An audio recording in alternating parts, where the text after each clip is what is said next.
La sangre de mi madre escurrió por la mesa del comedor mientras yo observaba paralizada con apenas 9 años de edad. Aquella noche aprendí que los verdaderos monstruos no tienen garras ni dientes afilados. Tienen el mismo apellido que el tuyo.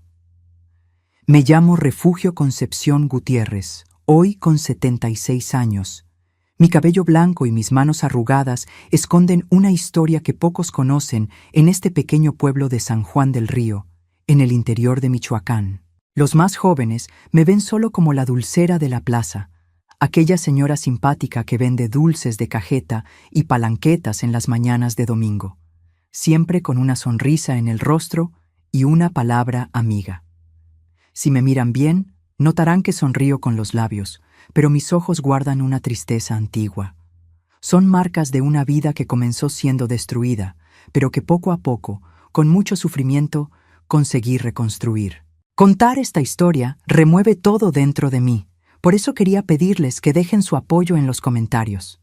Cuéntenme de dónde están viendo este video. Den me gusta también para sentir que no estoy sola compartiendo esta carga. Es importante para mí saber que alguien me está escuchando después de tanto silencio. Nuestra casa quedaba alejada del pueblo, unos 3 kilómetros por el camino de tierra que se volvía lodo en época de lluvias. Era una casa simple de adobe, con un tejado que goteaba en las esquinas durante las tormentas fuertes.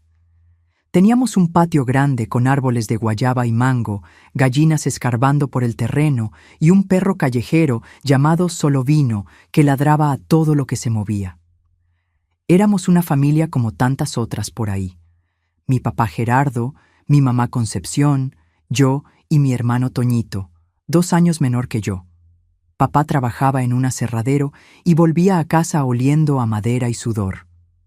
Mamá cuidaba de todo, de la casa, de los niños, de la huerta de atrás, de la ropa que lavaba para otros para aumentar el ingreso familiar. Eran manos que nunca paraban, siempre ásperas de tanto trabajo, pero que por la noche todavía tenían delicadeza para acariciar mi cabeza hasta que me dormía. Las cosas comenzaron a cambiar cuando yo tenía unos 7 años. Papá comenzó a quejarse de dolores de cabeza que no pasaban con nada. Decía que era como si tuviera un martillo golpeando dentro de la cabeza día y noche sin parar. Se fue poniendo irritable. Cualquier ruido era motivo para gritar con todos nosotros. Mamá trataba de calmarlo. Le decía que necesitaba ir al médico en el pueblo, pero él insistía que no, que era solo cansancio, que iba a pasar. No pasó. Los dolores empeoraron y con ellos vino algo que hasta hoy me da escalofríos al recordar. Papá comenzó a tener lo que mamá llamaba crisis. De repente, de la nada, comenzaba a temblar todo, los ojos se le volteaban y hablaba cosas sin sentido. A veces se ponía violento. Rompía platos, sillas, golpeaba las paredes hasta que los nudillos le sangraban.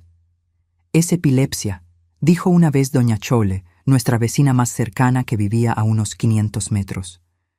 «Mi primo tenía eso, necesita medicina controlada».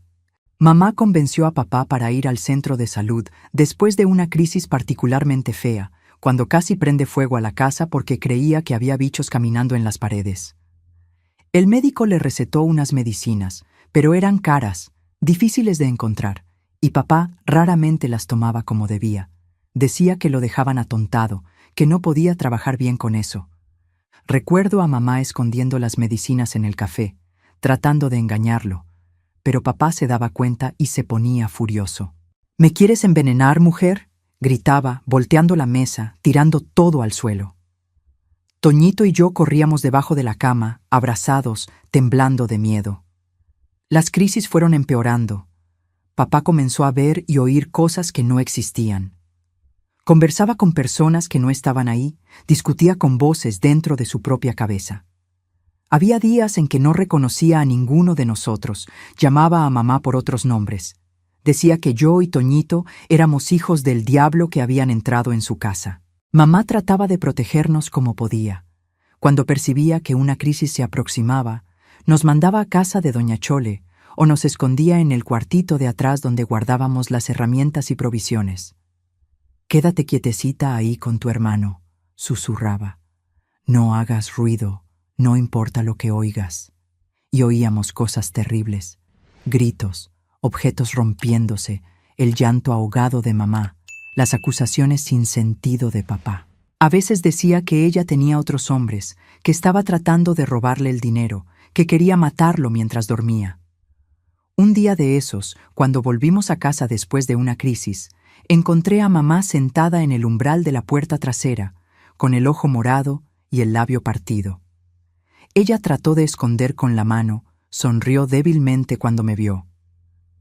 No fue nada, Refugio. Tropecé y me golpeé con la esquina de la mesa. Yo sabía que era mentira, pero fingí creerle porque era más fácil así. La situación fue empeorando cada mes.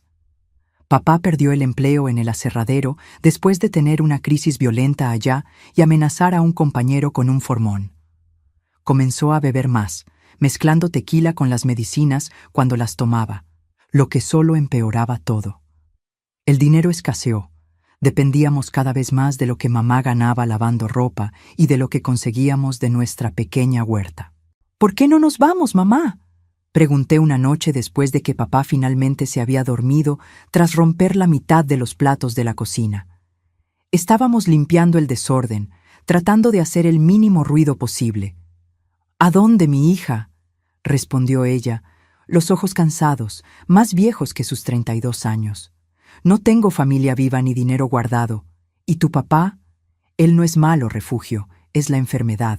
En algún lugar dentro de esa cabeza confusa todavía está el hombre que amé, el padre de ustedes. Yo quería creerle, quería de verdad. A veces, en días buenos, cuando los dolores le daban tregua y él tomaba las medicinas como debía, vislumbrábamos al papá de antes. Se sentaba en la banca de madera del patio. Nos llamaba para ver el atardecer, contaba historias de su infancia, silbaba esas canciones antiguas mientras arreglaba algo en la casa. En esos momentos, mamá lo miraba con tanto amor que dolía, como si quisiera retener esos instantes para siempre. Pero los días buenos fueron haciéndose cada vez más raros, hasta casi desaparecer por completo. Las crisis ahora eran casi diarias, y en los intervalos entre ellas, papá estaba constantemente desconfiado, irritado, paranoico. Fue un miércoles por la noche, nunca lo olvidaré. Llovía fuerte afuera, de esas lluvias de verano que parecen querer arrancar el tejado. El ruido de las gotas golpeando en las tejas de lámina era ensordecedor. Toñito y yo ya estábamos acostados, fingiendo dormir, pero yo estaba atenta como siempre quedaba en las noches de lluvia, porque papá odiaba las tormentas, decía que el ruido aumentaba las voces en su cabeza. Oí un grito de mamá, después ruido de silla cayendo, nada fuera de lo normal, infelizmente. Jalé la cobija sobre la cabeza de Toñito, que ya había comenzado a llorar bajito. Ya va a pasar. Mentí, como siempre hacía. Pero aquella noche sería diferente. Los gritos aumentaron. Oí a mamá implorando: «Gerardo, por el amor de Dios, suelta eso. No sabes lo que estás haciendo». Después vino un ruido que nunca había oído antes, como una sandía cayendo y partiéndose en el suelo. Un golpe sordo seguido de un sonido húmedo. Después, silencio. Apenas el ruido de la lluvia afuera. Aquel silencio me aterrorizó más que cualquier grito. Salí de la cama, aún sabiendo que no debía. «Quédate aquí», susurré a Toñito. «No salgas de aquí por nada». Caminé por el pasillo oscuro, los pies descalzos haciendo crujir el piso de madera vieja. La puerta de la cocina estaba entreabierta, un haz de luz escapando. La empujé despacio, solo un poquito, lo suficiente para ver.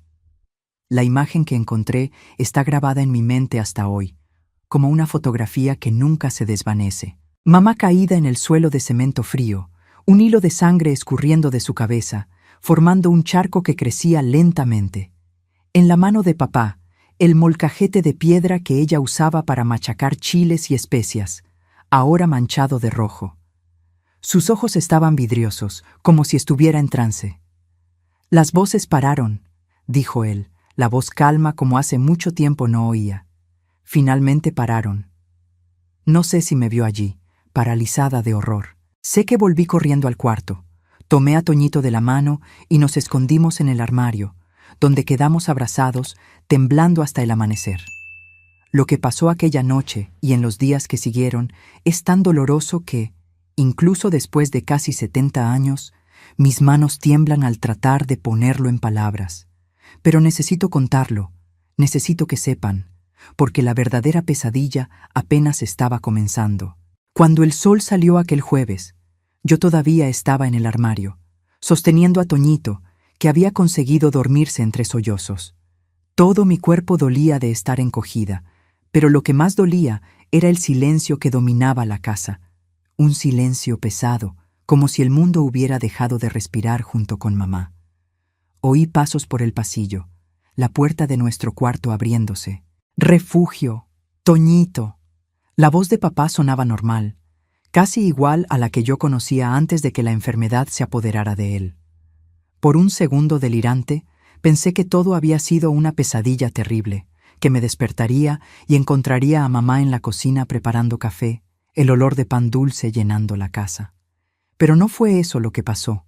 Papá nos encontró en el armario. Sus ojos estaban diferentes, ni vidriosos como durante las crisis, ni rabiosos como quedaban después. Estaban vacíos, como pozos secos donde no se ve el fondo. «Vengan», dijo con una calma aterradora.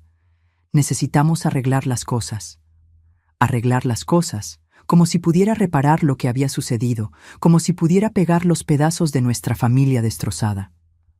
Cuando salimos del cuarto, vi que él ya había envuelto el cuerpo de mamá en una sábana. Había manchas oscuras en el piso de la cocina que él había tratado de limpiar. El olor a sangre mezclado con cloro me dio náuseas. «Su papá está enfermo, pero va a cuidar de ustedes», dijo, hablando de sí mismo en tercera persona, como si fuera otra persona. Tal vez en su cabeza lo era. «No vamos a contar a nadie lo que pasó. Fue un accidente. Ella resbaló. ¿Entendieron?» Toñito comenzó a llorar de nuevo, bajito. Papá agarró sus brazos con fuerza. «¿Entendiste, niño?» Ella resbaló. Asentí rápido, jalando a Toñito cerca de mí. «Sí, papá, entendimos». Aquella mañana, mientras la lluvia todavía caía afuera, papá cavó un hoyo en el fondo del patio, detrás del gallinero. Enterró a mamá allí, sin ataúd, sin padre, sin nada más que la sábana manchada de sangre. Nosotros observamos desde la ventana del cuarto, sin poder llorar, como si nuestras lágrimas se hubieran secado de tanto miedo. En los días que siguieron, papá dijo a los vecinos que mamá había ido a visitar a una prima enferma en Guadalajara. Nadie cuestionó mucho. Las personas evitaban nuestra casa debido a las extrañezas de papá. Doña Chole hasta ofreció ayudar con nosotros mientras mamá estuviera fuera, pero papá rehusó diciendo que se las arreglaba. La vida siguió en una extraña normalidad aterradora. Papá nos mandaba a la escuela, hacía comida mala, muy mala, nada como la de mamá, lavaba nuestra ropa de cualquier manera. A veces parecía casi normal, como si hubiera mejorado de la enfermedad. Hablaba poco, pero no tenía crisis violentas. Después entendí que había dejado de tomar las medicinas por completo, pero también había dejado de beber. Era como si viviera en otro mundo, un mundo donde nada de aquello había sucedido. La noche era peor. Me acostaba con Toñito en nuestra cama, abrazados como siempre, pero ahora sin el consuelo de saber que mamá estaba en el cuarto de al lado. En vez de eso, sabíamos que ella estaba en el fondo del patio, debajo de la tierra húmeda, sola en la oscuridad. Fue en una de esas noches, tal vez 2 semanas después, que oí la puerta de nuestro cuarto abrirse despacio. No era raro que papá viniera a verificar si estábamos dormidos, así que fingí que lo estaba, como siempre hacía. Pero esta vez fue diferente. Sentí el colchón hundirse con su peso al sentarse en el borde de la cama. «Tan parecida a ella», susurró, pasando la mano por mi cabello. «El mismo cabello, los mismos ojos». Mantuve los ojos cerrados, respirando despacio, rezando para que se fuera pronto. Pero la mano continuó bajando por mi rostro, por mi cuello, por lugares que ningún padre debería tocar a su hija. Aquella noche, algo en mí se rompió para siempre, algo que ni todo el tiempo del mundo consiguió reparar completamente. Aprendí una lección que ninguna niña debería aprender. A veces el monstruo no solo vive en tu casa, es tu propia sangre. Las noches se volvieron una pesadilla que se repetía. Intentaba trancar la puerta, pero él arrancaba la cerradura. Intentaba quedarme despierta, pero el cansancio vencía. Intentaba gritar, pero él tapaba mi boca con las manos que olían a tierra y sudor. Y durante el día, él actuaba como si nada hubiera sucedido, como si fuéramos una familia normal, solo sin la madre. Toñito percibía que algo andaba mal, pero era demasiado pequeño para entender. Solo sabía que la hermana que siempre lo protegía, ahora lloraba escondida y temblaba cuando el padre se acercaba.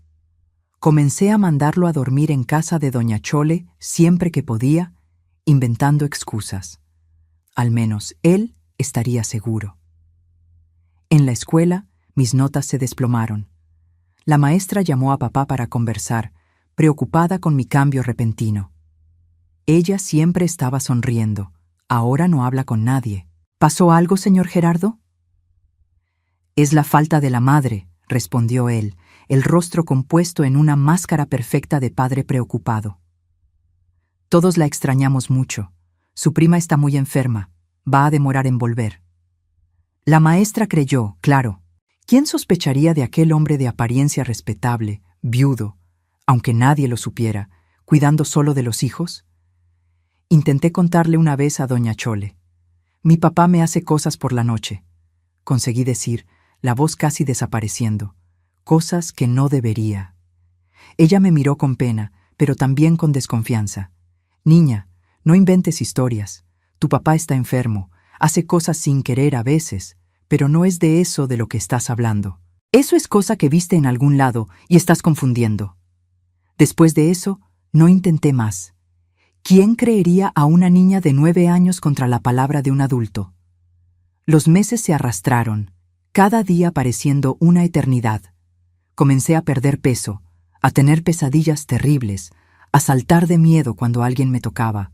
Pero nadie se dio cuenta, o si lo hizo, prefirió no ver. En una de las noches más oscuras de mi vida, cuando el olor a tequila volvió a exhalar del aliento de papá, cuando sus manos estaban más brutas que lo normal, tomé una decisión.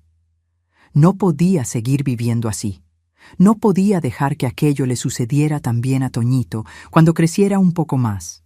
No podía permitir que aquel hombre que un día llamé padre destruyera lo que quedaba de nuestra familia. Aquella madrugada, mientras él finalmente dormía, el ronquido fuerte llenando la casa, me levanté silenciosamente.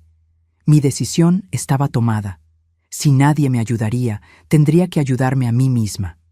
En el armario de la cocina, bien al fondo, estaba el frasco de veneno que papá usaba para matar ratas. Tenía un dibujo de una calavera al frente para avisar del peligro. Mamá siempre lo guardaba lejos de nuestro alcance, con miedo de que lo tocáramos por accidente. Sostuve el frasco en mis manos pequeñas y temblorosas, sintiendo el peso de lo que estaba a punto de hacer. Tenía 9 años, pero ya no era más una niña. La infancia había quedado atrás aquella noche de lluvia, cuando la sangre de mamá manchó el suelo de la cocina. El plan era simple. Papá tomaba café negro todas las mañanas, fuerte y con mucha azúcar. El sabor amargo del veneno se disfrazaría allí. Bastaría una cantidad suficiente y todo acabaría. Yo y Toñito correríamos al pueblo. Diríamos que él tuvo una de sus crisis, que cayó solo. Nadie dudaría. Todos conocían sus extrañezas. Pero mientras estaba allí, el veneno en la mano, algo extraño ocurrió. Tuve la sensación de que mamá estaba a mi lado. Casi podía sentir el olor del perfume barato que ella usaba los domingos para ir a la iglesia. Una voz dentro de mí dijo, «No es así como se resuelve, hija». No sé si fue realmente su espíritu, si fue mi propia conciencia o apenas el miedo a las consecuencias. Sé que coloqué el veneno de vuelta en el armario y volví al cuarto llorando silenciosamente. Pero aquella noche no fue en vano. Aunque no tuve el valor de seguir con el plan más drástico, algo despertó dentro de mí. La voluntad de luchar, de sobrevivir, de encontrar otra salida. No sería víctima para siempre. Necesitaba ser lista, paciente y esperar el momento correcto. Y el momento llegó más rápido de lo que esperaba, de una forma que jamás podría prever. En la mañana siguiente desperté con una idea diferente. No necesitaba veneno, bastaba la verdad que estaba enterrada en nuestro patio.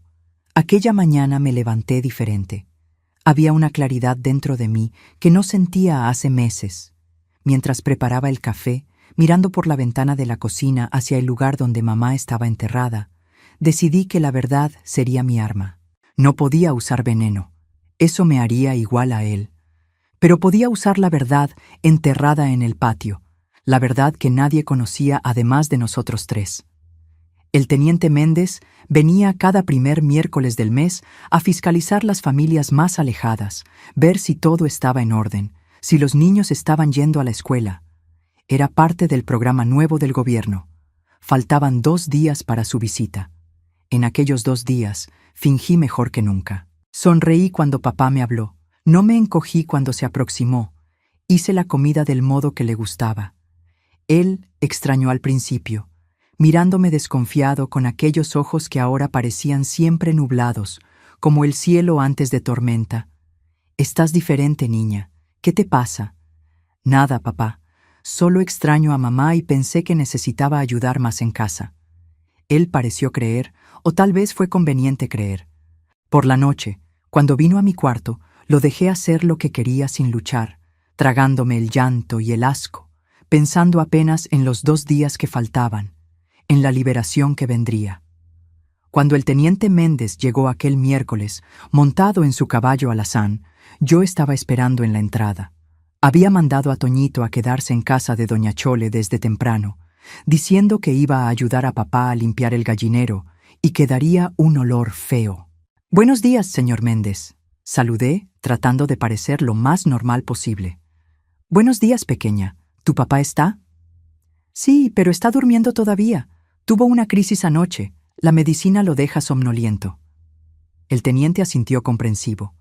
Todo el mundo sabía de las crisis de mi papá. «¿Puedo mostrarle algo?», pregunté, el corazón latiendo tan fuerte que pensé que él podía oírlo. «Es un secreto, pero usted necesita ver». «¿Qué tipo de secreto, niña?» «Es sobre mi mamá. Ella no fue a Guadalajara a visitar a ninguna prima». El rostro del teniente cambió, se puso serio. Él bajó del caballo. «¿Qué quieres decir?» «Venga conmigo, por favor». Lo llevé hasta el fondo del patio, detrás del gallinero, al lugar donde mamá estaba enterrada. Había un pequeño montículo de tierra todavía visible a pesar del tiempo que había pasado. Señalé silenciosamente. «¿Qué hay aquí, niña?» «Mi mamá». Mi voz salió firme a pesar de las lágrimas que comenzaban a escurrir. «Papá la mató una noche de lluvia. Le pegó con el molcajete en la cabeza. Yo lo vi». El teniente se puso pálido. Miró hacia mí, después hacia el montículo de tierra, después de nuevo hacia mí. «¿Estás segura de lo que estás diciendo?» «Es una acusación muy seria». «Estoy segura. Él la enterró aquí, la envolvió en una sábana floreada, aquella que a ella le gustaba. Si usted cava, verá que es verdad». No voy a describir lo que pasó después. Cómo cavaron y encontraron el cuerpo de mamá, ya en descomposición, pero todavía reconocible por el collar de cuentas turquesas que ella nunca se quitaba, regalo de su abuela. Cómo papá despertó con el ruido y salió corriendo de la casa, gritando que las voces lo habían mandado a hacerlo, que no era culpa suya. Ni voy a contar cómo fue capturado 3 días después, escondido en una cueva cerca del río, delirante y hablando solo. Cómo confesó todo, no solo la muerte de mamá, sino lo que me hacía en las noches oscuras. Cómo algunos hombres del pueblo querían hacer justicia con sus propias manos antes de que la policía se lo llevara. Lo que importa es que él fue preso y nunca más volvió. Supe años después que murió en la cárcel, en una pelea con otros presos que supieron lo que había hecho con su propia hija. No sentí nada cuando recibí la noticia, ni alegría ni tristeza, apenas un vacío donde antes había tanto miedo y rabia.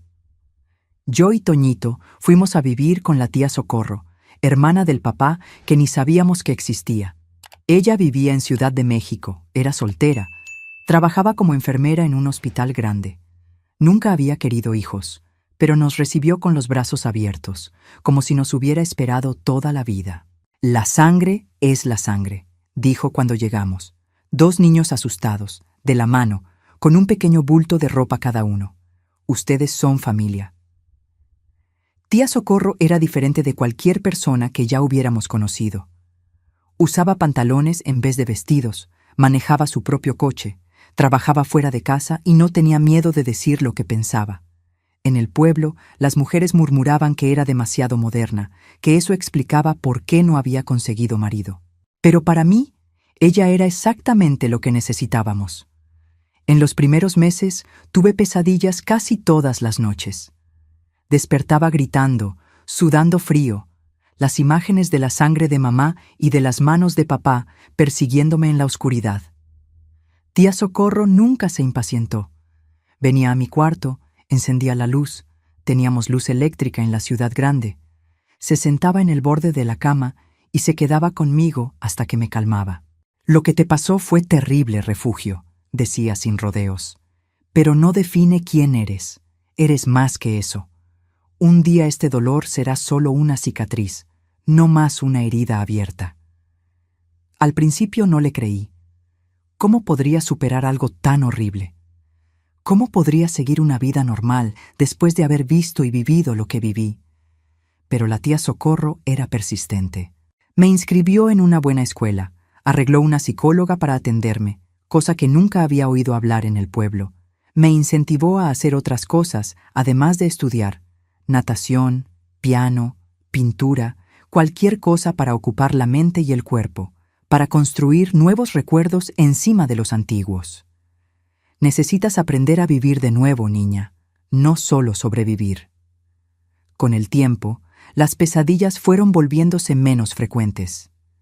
Comencé a sonreír de nuevo, a hacer amigos en la escuela, a mirarme al espejo sin sentir vergüenza de mi propio cuerpo. Toñito también floreció en la ciudad grande. Pronto estaba corriendo por las calles con los muchachos del barrio, jugando fútbol, volviendo a casa con las rodillas raspadas y 1000 historias que contar. A los 15 años decidí que quería ser maestra. Recordé a mi propia maestra en el pueblo, doña Esperanza, que había percibido que algo andaba mal conmigo, pero no supo cómo ayudar. Pensé en cuántos niños debían pasar por lo que pasé, en silencio, sin nadie que les extendiera la mano. Quería hacer diferencia en la vida de esos niños. Tía Socorro apoyó mi decisión y me ayudó a entrar en la escuela normal. Fueron años difíciles pero gratificantes. A los 18 años ya estaba dando clases en una escuelita de barrio para niños de preescolar. Ver aquellas caritas iluminarse cuando aprendían algo nuevo era como un bálsamo para mi alma herida. La vida continuó. Toñito se graduó en medicina, para orgullo de tía Socorro. Yo conocí a José Alberto en una fiesta de la escuela donde enseñaba. Él era padre de uno de mis alumnos, viudo reciente, con un niño de 5 años para criar solo. Comenzamos a conversar sobre los desafíos de educar niños, después sobre música, literatura, y cuando me di cuenta, estábamos saliendo. Fue difícil para mí. Incluso después de tantos años, el toque de un hombre todavía despertaba memorias que prefería olvidar. José Alberto percibió mi incomodidad y fue paciente, respetuoso. Cuando finalmente le conté sobre mi pasado, lloró conmigo, sosteniendo mis manos con delicadeza. «Nada de eso importa para mí», dijo. «Lo que importa es quién eres hoy, Refugio, y eres la mujer más fuerte y gentil que he conocido». Nos casamos un domingo de primavera de 1970. Yo tenía 24 años y sentía como si estuviera realmente comenzando a vivir por primera vez. José Alberto, su hijo Marquitos y yo formamos una familia que nunca imaginé que podría tener. 3 años después, tuvimos a nuestra hija Clara, una niñita de cabello rizado y sonrisa fácil que se convirtió en el centro de nuestro mundo. Al sostener a mi hija recién nacida en brazos, le prometí lo que nadie había podido prometerme, que estaría siempre segura, que sería siempre amada, que ningún monstruo jamás la alcanzaría mientras yo viviera. La venganza que planeé cuando niña, usando la verdad como arma contra mi padre, no fue el fin de mi historia. Fue apenas el comienzo de un largo viaje de sanación, reconstrucción y finalmente de una vida plena que nadie podría haber previsto para aquella niña asustada del interior de Michoacán. A veces, cuando cierro los ojos, todavía veo la sangre de mamá escurriendo por el suelo de la cocina. Todavía siento el peso de papá sentándose en el borde de mi cama. Pero esos recuerdos ya no tienen el poder que tenían antes. Son fantasmas de un pasado que ya no puede hacerme daño. La verdadera justicia no fue la prisión o muerte de mi padre. Fue haber conseguido vivir, amar, construir una familia sana, romper el ciclo de violencia que podría haberme consumido. Fue descubrir que incluso de las cenizas de la peor tragedia pueden nacer flores.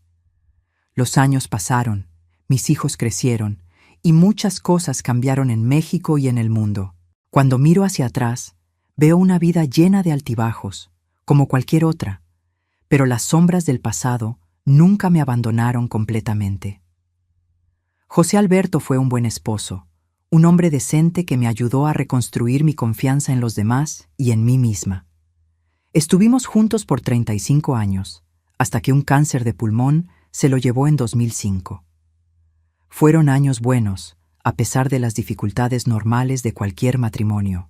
Criamos a nuestros hijos con amor y respeto, valores que aprendí de mi madre en los pocos años que conviví con ella, y de tía Socorro después. Marquitos, el hijo que José Alberto trajo a nuestro matrimonio, se volvió tan mío como si hubiera nacido de mí. Se graduó como ingeniero, se casó joven y me dio 3 nietos que son la luz de mis ojos. Clara, mi hija biológica, siguió mis pasos y se convirtió en maestra, pero fue más allá.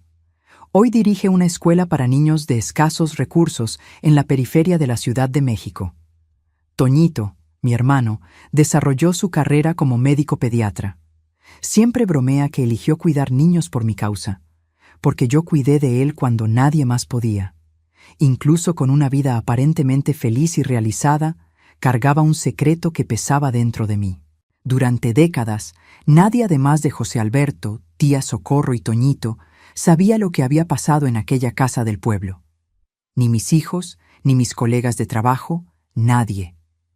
¿Para qué revivir esas cosas malas, Refugio?, decía tía Socorro cuando el asunto surgía entre nosotras. El pasado quedó atrás. Pero no quedó, no completamente. El pasado tiene una forma extraña de alcanzarnos cuando menos lo esperamos. Yo tenía 50 años cuando tuve el primer colapso. Estaba dando clase al 3er año de primaria cuando un alumno nuevo llegó, un niño delgado de ojos asustados, con marcas de dedos en los brazos. Miré aquellas marcas y de repente ya no estaba en el aula. Estaba de vuelta en aquella casa del pueblo, sintiendo las manos de papá en mi cuerpo pequeño. Me desmayé frente al grupo. Cuando desperté en la enfermería de la escuela, supe que necesitaba enfrentar lo que había guardado por tanto tiempo. No podía seguir fingiendo que aquella niña asustada no era parte de mí.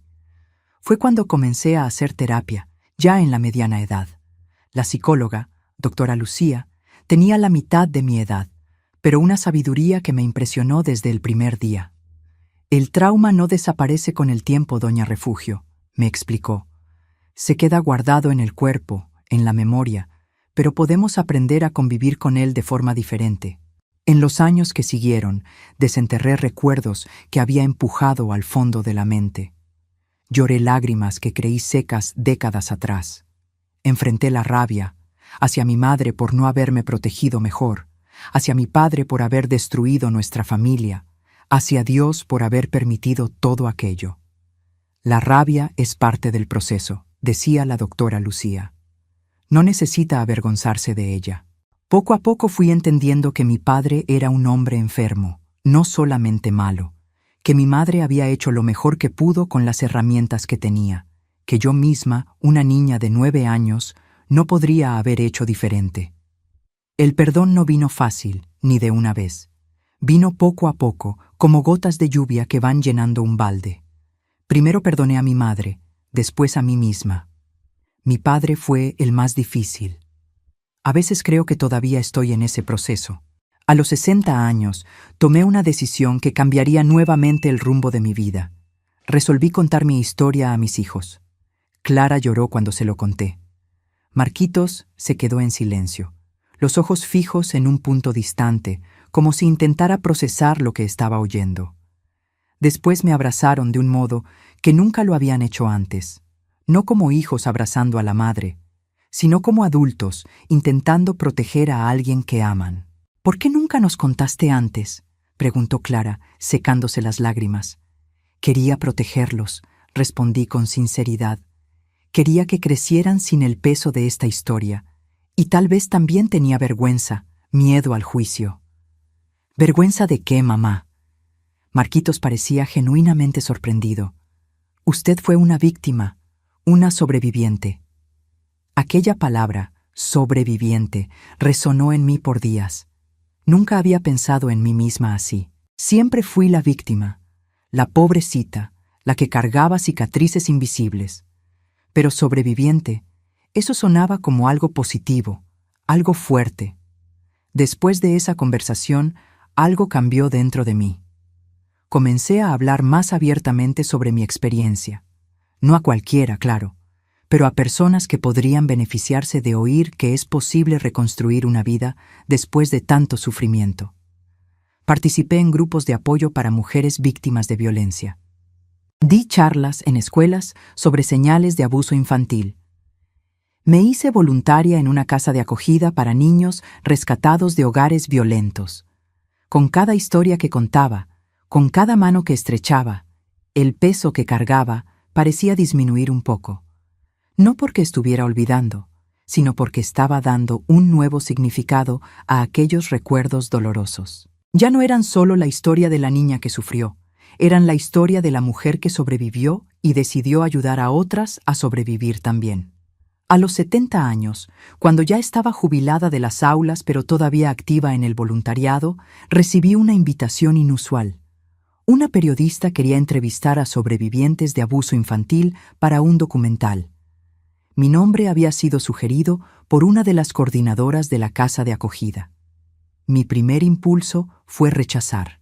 Una cosa era exponer mi historia en pequeños grupos, otra muy diferente era hacerlo para una cámara, para que desconocidos lo vieran. Pero entonces pensé en cuántas personas podrían beneficiarse, cuántos niños podrían ser salvados si más gente prestara atención a las señales. «Voy a hacerlo», le dije a José Alberto aquella noche. Incluso después de años de su partida, todavía conversaba con él antes de dormir. Creo que llegó la hora de dejar que esta historia salga completamente de las sombras. La entrevista fue difícil. Revivir todo en detalle frente a extraños, con luces y cámaras apuntándome, fue una de las cosas más desafiantes que he hecho en la vida. Pero cuando terminé, sentí un alivio tan grande que casi flotaba de la silla. El documental Voces del Silencio ganó premios. Fue exhibido en escuelas, universidades, comisarías. Recibí cientos de cartas y correos electrónicos. Mi nieta me enseñó a usar computadora a los 72 años, de personas que se identificaron con mi historia, que encontraron valor para buscar ayuda después de oírme hablar. Una de esas cartas me marcó profundamente. Era de una señora de 85 años que escribía con letra temblorosa. «Querida Refugio, nunca conté a nadie lo que mi padrastro me hizo cuando yo tenía 12 años. Cargué este secreto por 73 años, pensando que moriría con él. Después de ver su testimonio, le conté a mi hija. Fue como quitarme un piano de encima. Gracias por darme valor». Lloré al leer aquellas palabras. Pensé en cómo el silencio nos aprisiona, en cómo guardamos secretos pensando que nos estamos protegiendo cuando en realidad solo estamos alimentando la oscuridad. Ahora, a los 76 años, sentada en esta mecedora en el porche de mi casa, mirando la calle movida de la Ciudad de México, tan diferente de aquel camino de tierra de mi infancia, me doy cuenta de que mi historia no es solo sobre dolor y superación. Es sobre la importancia de la verdad, incluso cuando duele. Es sobre romper el silencio que protege a los agresores y aprisiona a las víctimas. Lo que me pasó a mí le sucede todavía hoy a miles de niños en México y en el mundo. Niños que, como yo, no tienen voz, no tienen a dónde correr, no tienen quien les crea. Niños que viven dentro de casas que deberían ser seguras, pero que se han convertido en prisiones de miedo. Si me estás escuchando ahora y eres uno de esos niños, quiero que sepas, no es tu culpa, nunca lo fue. Mereces ser protegido, amado, respetado. Tu voz importa, tu historia importa. No desistas de buscar ayuda hasta encontrar a alguien que te crea. Y si eres un adulto que sufrió abuso en la infancia y todavía cargas ese secreto, has de saber que nunca es demasiado tarde para comenzar a sanar esas heridas. El silencio solo protege a quien te lastimó. Tu historia, por más dolorosa que sea, puede ser la luz que guíe a otra persona fuera de la oscuridad. La vejez tiene una forma curiosa de traer a flote recuerdos que creíamos olvidados.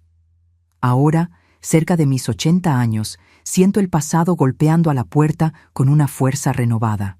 Es como si el tiempo, en lugar de diluir los recuerdos, los destilara, dejando solo la esencia, a veces dulce, muchas veces amarga, pero siempre intensa. Mis nietos suelen preguntarme cómo conseguí superar todo lo que viví. La verdad es que nunca lo superé completamente. No se supera un trauma de ese tamaño, solo se aprende a convivir con él. Como un árbol que crece alrededor de un alambre que lo hirió, la cicatriz queda, se incorpora al tronco, se vuelve parte de su estructura. Cuando cumplí 65 años, hice algo que nunca imaginé que haría. Volví a San Juan del Río. El pueblo había cambiado tanto que casi no lo reconocí. Tenía asfalto en las calles principales, un supermercado grande, hasta una agencia bancaria.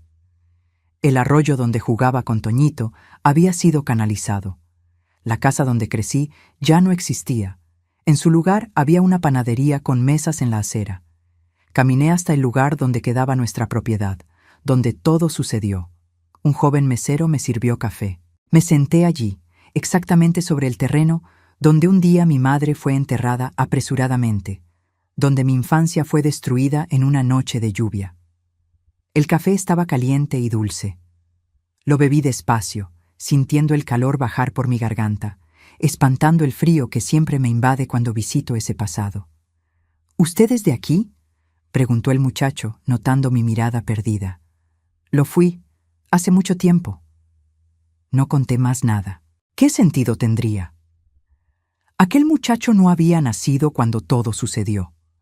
Para él, aquella era solo la panadería de su padre, un comercio como cualquier otro. Los fantasmas que yo veía allí me pertenecían solo a mí. En aquel viaje, visité también el cementerio local. Después de que mi caso ganó notoriedad con el documental, el ayuntamiento hizo la transferencia del cuerpo de mi madre a una tumba adecuada. Llevé flores, geranios rojos, como aquellos que ella cultivaba en el porche de nuestra casa. Me quedé allí un tiempo, conversando en silencio con ella, contándole sobre mis hijos, mis nietos, sobre la vida que construí a pesar de todo. ¿Estarías orgullosa, mamá?, susurré antes de partir. Fue una visita de cierre, de despedida. No volví más allá después de eso, ni pretendo volver. Algunas puertas necesitan ser cerradas para que podamos seguir adelante. A los 70 años perdí a Toñito, mi hermano, mi cómplice, la única persona en el mundo que había vivido parte de la misma pesadilla que yo. Se fue después de una lucha contra el Alzheimer. Era una enfermedad terrible que le hizo perder pedazos de la memoria poco a poco. Al final, ya no me reconocía. Me confundía con nuestra madre. «Mamá, tengo miedo. Papá está gritando otra vez», decía, los ojos perdidos en un pasado que yo deseaba que pudiera olvidar. Su partida abrió un agujero en mí que nada consiguió llenar. Era como si el último testigo de mi historia hubiera desaparecido, dejándome sola con mis recuerdos, sin nadie para confirmar. Sí, esto realmente sucedió. No fue solo una pesadilla. Tía Socorro ya se había ido hace años, llevándose consigo aquella fuerza que me amparó cuando más lo necesitaba. José Alberto también. Las personas que nos sostuvieron cuando estábamos cayendo se van embarcando en sus propios viajes, dejándonos atrás con la tarea de seguir viviendo, de pasar adelante lo que aprendimos. Fue después de la muerte de Toñito que comencé a escribir mis memorias. No para publicar, solo para no dejar que esta historia muriera conmigo, para que mis nietos y bisnietos, cuando yo ya no esté aquí, puedan entender mejor quién fue su abuela, de dónde vino la fuerza que todos dicen ver en mí. Escribir fue terapéutico. Cada palabra colocada en el papel era como una pequeña losa asentada sobre una tumba, sellando finalmente un pasado que por tanto tiempo quedó abierto, expuesto, sangrando. Cuando terminé el manuscrito, di una copia a cada uno de mis hijos. Clara lloró al recibir el suyo. Marquitos sostuvo el sobre contra el pecho por un largo tiempo antes de conseguir hablar. «Gracias por confiarnos esto, mamá», dijo. «Lo guardaremos con todo respeto». En 2020, cuando la pandemia llegó trayendo miedo y aislamiento, descubrí que mis experiencias de vida me habían preparado de alguna forma para enfrentar crisis. Mientras muchos entraban en desesperación con el confinamiento, yo encontraba fuerza en la memoria de otros aislamientos, otras prisiones que ya había superado. Di apoyo a mis nietos por videollamadas, una tecnología más que tuve que aprender. Conté historias a los bisnietos pequeños. Organicé un grupo de oración en línea con amigas de la iglesia. De alguna forma, mi edad, que muchos verían como factor de vulnerabilidad, se convirtió en mi mayor fuerza. Ya había visto tanto, sobrevivido a tanto, que una pandemia, aunque asustadora, no iba a derribarme. «Abuela es indestructible», bromeó mi nieto Pedro en una de las llamadas. «No es bien así», pensé para mí misma. «No soy indestructible. Fui destruida varias veces a lo largo de la vida, pero aprendí a reconstruirme, pedazo a pedazo, cada vez más fuerte en las grietas». Hace poco tiempo, Clara me invitó a hablar con las maestras de la escuela que ella dirige.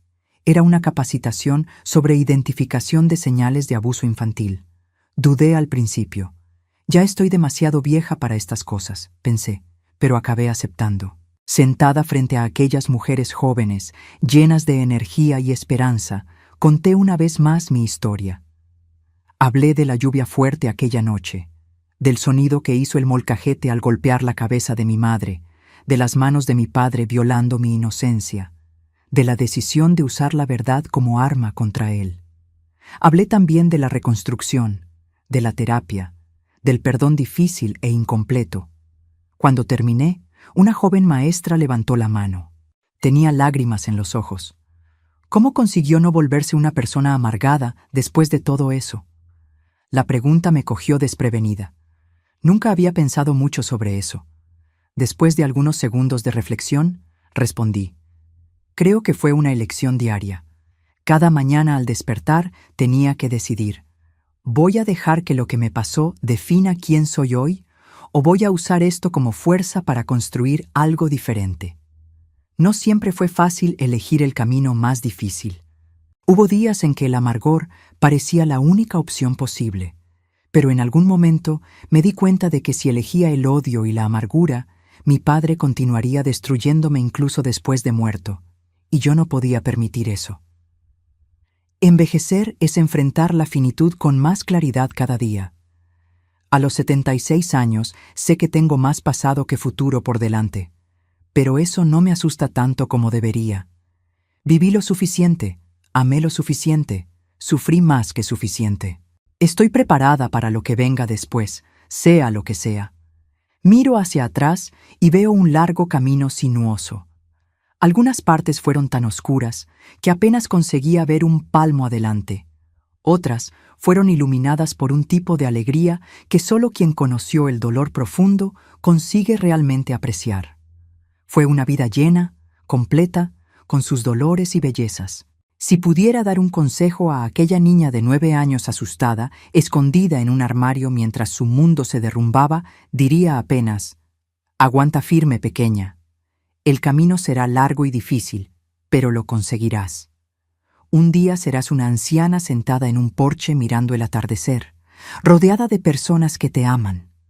Un día contarás tu historia y ayudarás a otros a sobrevivir a sus propias tormentas. Y ese día entenderás que, de alguna forma misteriosa, que no conseguimos comprender completamente, nada fue en vano. Si mi historia tocó tu corazón de alguna manera, te pido que la compartas con otros que puedan necesitar oír este mensaje de esperanza. Da me gusta para que más personas puedan conocer este relato y tal vez encontrar valor para sus propias batallas. Suscríbete al canal para acompañar otros relatos verdaderos de superación y fe que publicamos diariamente. Porque al final de cuentas, es eso lo que nos salva. Saber que no estamos solos en nuestras luchas, que otros caminaron por valles semejantes y encontraron su camino de vuelta a la luz. Que Dios esté contigo hoy y siempre.